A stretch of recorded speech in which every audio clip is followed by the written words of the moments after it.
अस्सलाम वालेकुम। आज मैं बात करूंगा सुप्रीम कोर्ट रूल्स के हवाले से। Supreme court rules 1980। पहले हम इसका इंट्रोडक्शन देखते हैं। सुप्रीम कोर्ट के पहला जो पार्ट है वो इंट्रोडक्शन बेस पे है, उनकी डेफिनेशंस हैं। दूसरे पार्ट में सुप्रीम कोर्ट के सिटिंग जज की बाइफिकेशन की जाती है। उसके बाद जो इसका पार्ट 1 है इसमें टाइमिंग्स डिफाइंड है कि सुप्रीम कोर्ट की क्या टाइमिंग होंगी। नॉर्मली तौर पे 8:30 से 3:30 बजे तक ऑफिस टाइमिंग है।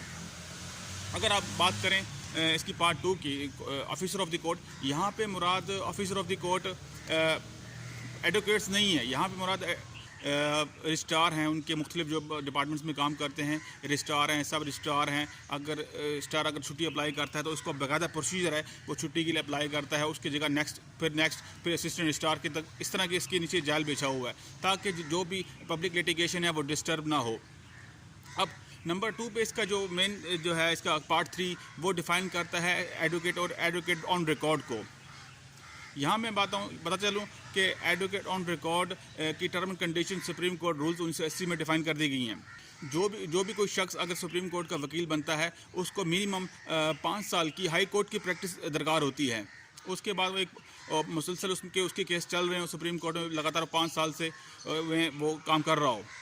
अब उसके लिए लाजमी है कि वो बार काउंसिल से सर्टिफिकेट लेके उसमें डिफ़ाइन करे कि मैंने 7 साल से हाई कोर्ट की प्रैक्टिस कर रहा हूँ और मुझे आप सुप्रीम कोर्ट के लाइसेंस के लिए बाकायदा अप्लाई करता है। उसका इंटरव्यू कंडक्ट होता है।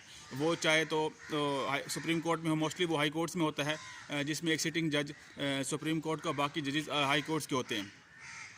वो सर्टिफिकेट देते हैं कि इसकी परफॉर्मेंस ठीक है, इसका कंडक्ट ठीक है, ये सुप्रीम कोर्ट का केस करने के लिए काबिल है और ये केस कर सकता है। अब अगर मैं बात करूं इनके डिफरेंस बिटवीन सीनियर एडवोकेट और एडवोकेट ऑन रिकॉर्ड को, तो फ़र्क सिर्फ थोड़ा सा फ़र्क है। एक्सपीरियंस वाइज तो दोनों एक ही जैसे होते हैं, लेकिन जो एडवोकेट ऑन रिकॉर्ड की जो पहचान है ना, अगर सुप्रीम कोर्ट में जिस अगर कहता कोई शख्स कहता मुझे किस तरह पहचाने एडवोकेट ऑन रिकॉर्ड या सीनियर एडवोकेट को, उसकी पहचान ये है कि उसने ब्लैक रंग की बास्केट पहनी होती है या कोट होता है या शॉर्ट कोट होता है। तो और नॉर्मली तौर पे जो सीनियर एडवोकेट हैं वो पूरा साल गॉन का इस्तेमाल करते हैं, जिससे वो पहचाना जाता है कि ये एडवोकेट और सीनियर एडवोकेट्स हैं। अब अगर मैं बात करूं अटॉर्नी जनरल की, वो तमाम सीनियर एडवोकेट का वो हेड होता है, एडवोकेट जनरल, और ये डिप्टी अटॉर्नी जनरल ये सीनियर एडवोकेट्स में आते हैं। इसी तरह दूसरे महकमा जात के जितने भी प्रोसीडिंग हैं वो इन्हीं के थ्रू आगे चलती हैं।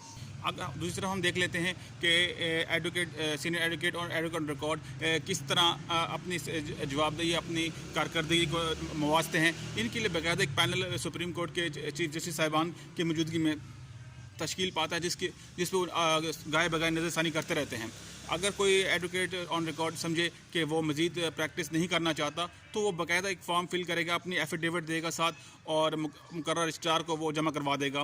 फिर आए सुप्रीम कोर्ट की जज ये समझते हैं कि इसका रहना या इसका रिमूव होना हमारे हक़ में बेहतर है या जुडिशरी के हक़ में बेहतर है, तो वो उसको रिमूव कर सकती हैं।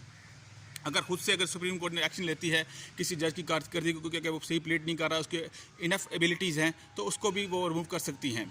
दूसरी तरफ अगर हम बात करें इनके चार्जेस वगैरह, मिनिमल फ़ीस है इनरोलमेंट होने के लिए सुप्रीम कोर्ट के ऐसे वकील को मनवाने के लिए अपने आप को, तो मिनिमम फ़ीस है सुप्रीम कोर्ट में अपने आप को रजिस्टर करवाने के लिए। इसके कोई खास सख्त इतना क्राइटेरिया नहीं है। तो ये थे जी इम्पोर्टेंट रूल्स, सुप्रीम कोर्ट के रूल्स 1980। तो उम्मीद करता हूँ आपको ये टॉपिक पसंद आएगा।